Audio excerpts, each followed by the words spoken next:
So, as I said at the end of chapter 26, we are going to go a little out of the ordinary. I know that for quite some time now we have gone, actually not for quite some time, for the entire length of this course basically, we have gone in order, one chapter after another. Well, I'm going to throw everybody a curveball. We're going to jump to chapter 30, the chapter that covers the Vietnam War. And as I said, the reason that we're doing this is because the Vietnam War is part of the Cold War. The entire reason for the Vietnam War goes back entirely to the Cold War.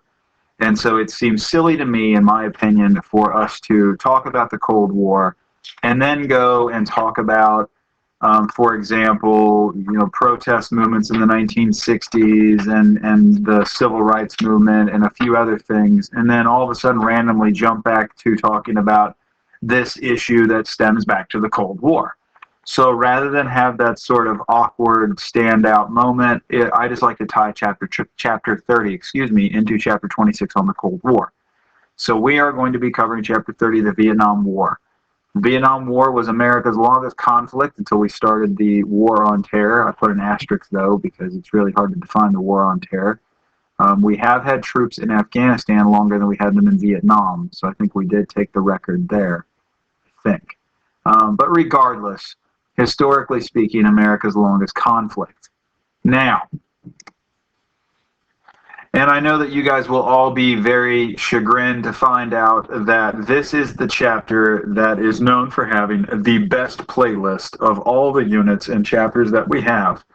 I realize you guys are huge fans of songs like Pagan All and Hunters of Kentucky. Some of you are probably listening to those as we speak. But the playlist for the Vietnam chapter, I bring out all the hits from the Vietnam era. Some you've heard, some would be new, but unfortunately we will not be doing that with these at-home lessons. All right, so let's get started. First, like a lot of stories, we need backstory, okay? We need context. Let's start with where Vietnam is. Vietnam is in that southeastern corner of Asia. So if you go to the very southeastern tip of Asia, you will find Vietnam. Actually, back in the day, you would have found a land known as Indochina.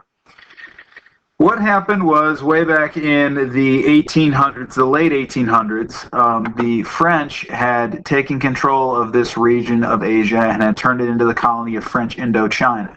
It was actually the combination of the countries of what are today the countries of Vietnam, Cambodia, and Laos. All three of them, though, were combined into a region that was known as Indochina. This, again, had been colonized by the French during the wave of the second imperialism, or the new imperialism that we talked about in our class, the 1870s, 1880s, 1890s, when they gobbled up Africa and whatever was left of Asia. This is something the French took. Why did they take it? Indochina provided the French with access to things like natural rubber, rice, tungsten, which is a metal that's used in a lot of industrial processes. In the modern day, it's actually used in welding. It's incredibly heat-resistant, scratch-resistant. My wedding ring is actually made out of tungsten carbide. But anyhow, the French were able to get a handful of resources out of this region, and so they set up a colony. Now, you've got to understand how French colonies worked. The French colonial system was, across all of the French Empire, they had roughly the same model, okay?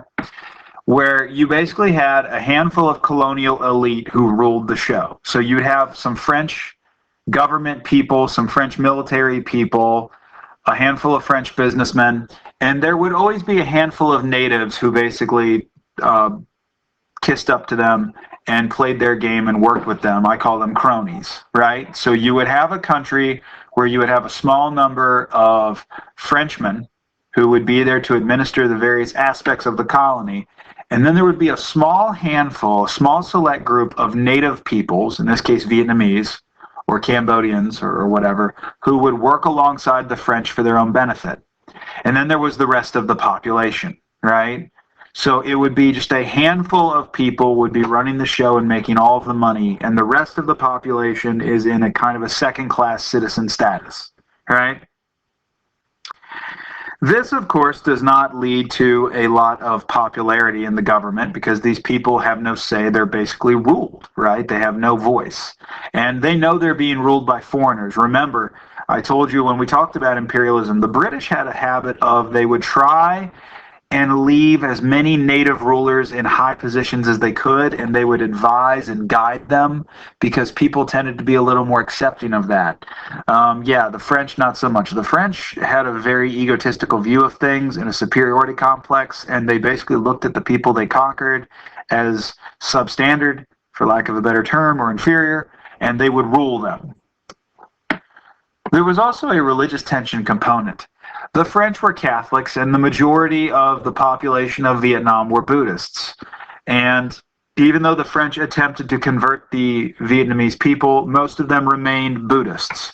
And again, the French did not show much respect for the native religion or native culture. And so they basically persecuted Buddhists and treated them as second class and mocked their religion. So yet again, another way that we have tension. Long story short, the people of Vietnam have no love for the French. They really have very little respect or desire to be part of this French empire because it doesn't seem to be benefiting them in any way. Now, in this time period, near the beginning of French rule, is born a man named Nguyen That Thanh, who you know better as Ho Chi Minh, because that eventually is the name he took. Ho Chi Minh in their language means bringer of light.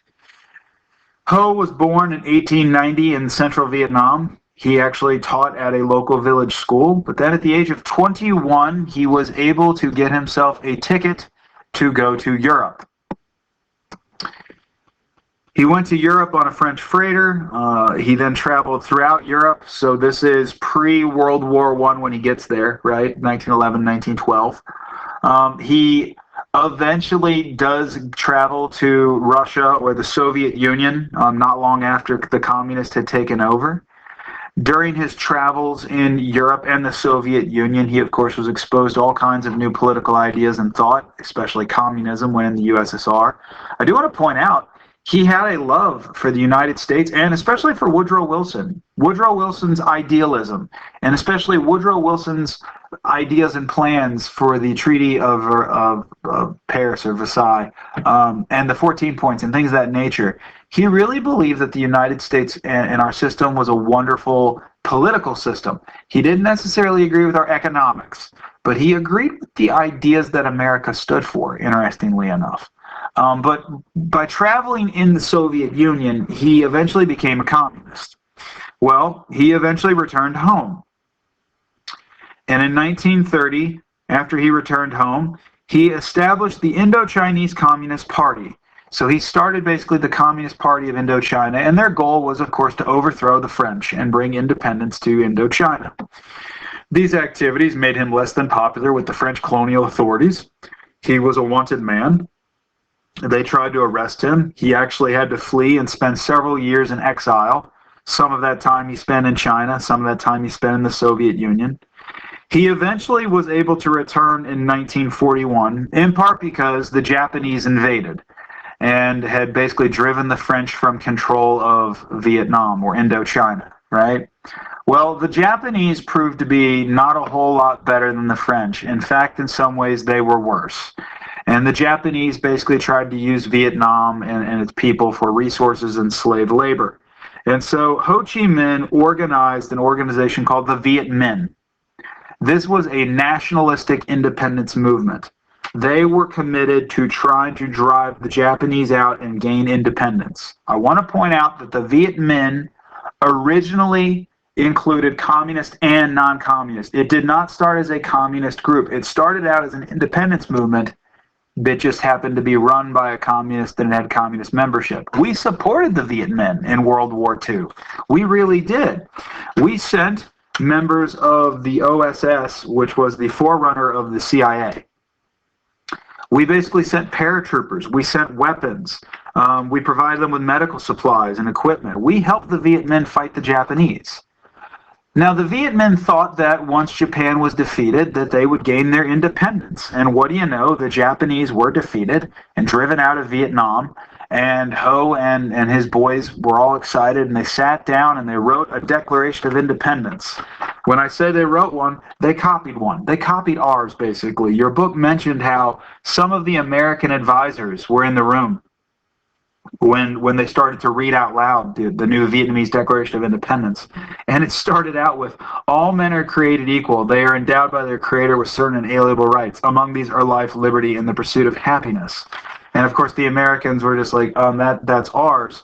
And Ho Chi Minh apparently looked at them and said, should I not use it? And Ho Chi Minh explained it's the best Declaration of Independence in the world. Why would? And we were like, yeah, go ahead. It is pretty perfect. Go ahead and copy it. Of course, nobody in the room raised their hand to point out that America copied it from John Locke. But anyhow, Ho Chi Minh copied our Declaration of Independence.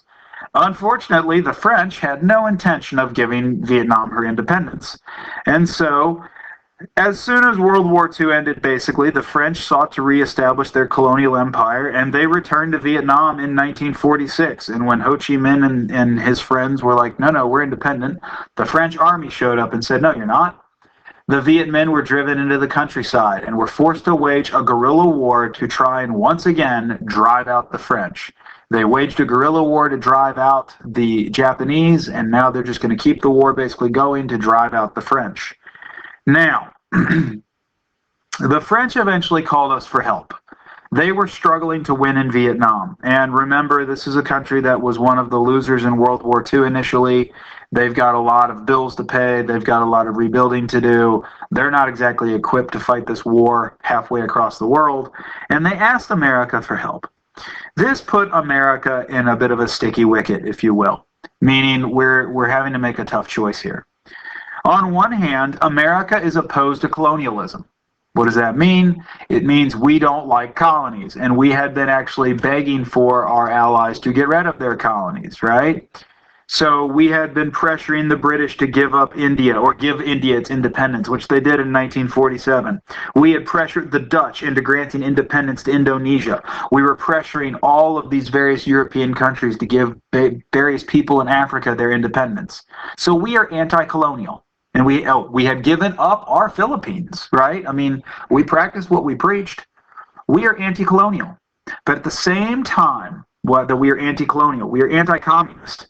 And our problem is that in Vietnam, independence and communism had gotten wrapped up together. The leader of the independence movement was a communist. The communists were the major players in the Vietnamese independence movement. So now if you're America, here it is, 1948 or whatever, and 1949, excuse me, and you are in the Cold War against communism. You've been standing up to it all around the globe, and here the French call asking for help to fight a communist independence movement. What do you do, right? Do you support colonialism in the name of fighting communism, or do you allow the communists to get a W because you believe in freedom? Two things convinced the Truman administration to help the French. And those two things had to do with communism: China and Korea. The outbreak of the Korean War and the fall of China to communism, gentlemen, are the two things that convinced Harry Truman that we need to go to war in Korea. Or in Vietnam. We needed to help the French in Vietnam. Because you have to think, right before the French made their request, we see the communists take control of one of the largest, most populous countries on earth. And then right after that, we see a war start in the Korean Peninsula, backed by these very Chinese, and it looks like the communists are trying to conquer a small nearby country. Right? America is convinced that if we don't stop the communists, here they will take control of Vietnam, and then they'll keep moving on, right? We are convinced that Asia had become the new battleground, right? That the Russians were no longer trying to take control of Europe, but now they were trying to take over Asia. So we've got to stop communism. We've got to contain it. We began to provide the French with all sorts of aid. We did not send troops. We provided aid. Upon taking office in 1953, President Eisenhower continued to support the French in Vietnam. By 1954, the United States was paying 3/4 of the bill. 3/4 of the war in Vietnam was being paid for using American money. Basically, the French were doing the fighting and we were paying for it. In 1954, Eisenhower explained to the press that our policy in Vietnam was based upon what we call domino theory. This refers to the concept, it's like you line up a bunch of dominoes, right? And you flick the first one and it knocks over the next one and the next one and the next one, and a whole row of dominoes fall because the first one fell. There was this theory, this belief, that Vietnam was the first in a line of dominoes in Eastern Asia. That if Vietnam fell, let's go to this map for a moment. If Vietnam fell, well, next thing you knew, Cambodia would fall, and then Cambodia, after it would fall, Thailand would fall, and then after Thailand, Malaysia, and then after Malaysia, Indonesia. And, you know, the idea that it would slowly begin to spread, right? We've got to contain communism. And there was this belief that the countries of Eastern Asia were like a bunch of dominoes. If one fell, they would knock each other down. And again, after you just lost 400 million people to communism in China, you don't want to watch any more dominoes fall. And so America continued to support the French in Vietnam. Despite enormous amounts of aid from the United States, the war in Vietnam wasn't going well for the French. The French struggled to defeat the Viet Minh, who practiced hit-and-run guerrilla warfare tactics, stuff we've talked about previously, right? They don't wear uniforms all the time. They blend in with the population. They like to attack at night. You know, they don't really have bases that you can target. It's a really hard war to fight. And the French, gentlemen, were facing growing casualties and a growing unpopularity with the war at home. They came up with a strategy to win, though. What was their strategy? If you can't beat guerrillas at guerrilla war, which, by the way, is really hard to do, if you can't beat them at guerrilla war, you got to make them fight war the way you fight war, which is bring a bunch of guys into one place and have a big old battle, right? Now, how do you make guerrillas come out of hiding and fight a big battle? Well, if you're the French, what you do is this. You know that most of the supplies that are coming to the Vietnamese, that are coming to Ho Chi Minh and friends, a lot of those supplies are coming from China. And this region is really mountainous up here, right? But there is a valley, there is a river that cuts a valley through this part of Vietnam right here, okay? And so what's happening is a lot of the supplies from China are coming down this river valley. What if we put a big old fortress, a big old military camp right in the middle of that valley and basically threaten to cut off the supplies coming from China, right? We'll do it at a place called Dien Bien Phu. It was a small village nearby. They built a massive base. Like 1/4 of all of the French troops in Vietnam were there. There's an airstrip, everything, actually a couple airstrips. And the idea was they were going to threaten to strangle the Vietnamese supplies if they didn't come out and fight, right? Okay, so it's Dien Bien Phu. And it was in your book, but I'll go ahead and write it again just for fun. Dien Bien Phu. Now, the French figured we'll make them come get some, right? Well, they did. Unfortunately, the French did not anticipate some things. For one, the Viet Minh aren't dumb. They've been playing this game far too long. One of the problems is the French built their fortress in a river valley. In a valley. They're in a valley surrounded by hills. Okay? So the enemy will have the high ground. First mistake. Second issue, the French underestimated what the Viet Minh had and what they were willing to do. The French did not know that the Viet Minh had gotten heavy artillery. They also did not know that the Viet Minh were willing to use men to drag that up the mountainsides. We're in the jungle, right? There are no roads. But the Viet Minh took the time to basically cut paths, and then groups of maybe 100 men with ropes would drag these artillery guns on top of hilltops overlooking Dien Bien Phu. And then what happened is the Vietnamese waited for the rainy season, for the monsoons, where every day it's overcast and it's raining or drizzling. And that's when they started their attack. Why? Because if it's overcast, French air power can't help. The French had an air force, but the air force can only hit targets if they can aim for targets, right? You've got it. This is the 1950s. It's 1954. You have to see your target to attack your target. So the Viet Minh basically took the high ground, put artillery on the high ground, and then waited for the rainy season, and then launched their attack, starting on March 13th. Slowly but surely, they began digging their way, or I shouldn't say digging, they began fighting their way closer and closer to the actual strong points of Dien Bien Phu. And finally, after about 2 months of fighting, on May 7th, 1954, the French surrendered at Dien Bien Phu. They were out of food, they were out of equipment. There was just no hope for them, and they finally surrendered. Now, it doesn't mean that the French are defeated in Vietnam, but it's over. 1/4 of their army in Vietnam has been captured. 1/4 of their army has been taken prisoner at Dien Bien Phu. And so the French decide that's enough, and they begin making peace. And they negotiate an end to the war in Geneva, Switzerland. Now, the Geneva Accords, which end this first chapter of the war, the French chapter, if you will, divided the country along the 17th parallel. Actually, what it did is it created 3 countries officially. Okay, so you're going to have Vietnam right here, you're going to have Cambodia, and you're going to have Laos up here, right? 3 countries. 1, 2, 3. And Vietnam was going to be divided along that 17th parallel. Okay, so right around, I don't know, here, right? That's where the country would be divided, north versus south. The plan was basically the North would be overseen by Minh and his communist government. They would basically get the North rebuilt and reorganized. The South would be under the leadership of a pro-Western style government led by this man, Ngo Dinh Diem. Okay? And the idea was in a couple of years, 1956, we would have a nationwide election to reunite the country under one government chosen by the people of Vietnam. Now, Ho Chi Minh is obviously a communist and is going to institute communist-style economics and government in the North. In the South, as I said, Ngo Dinh Diem is pro-West. He wants to try and institute democracy. He is a Catholic and a fierce anti-communist.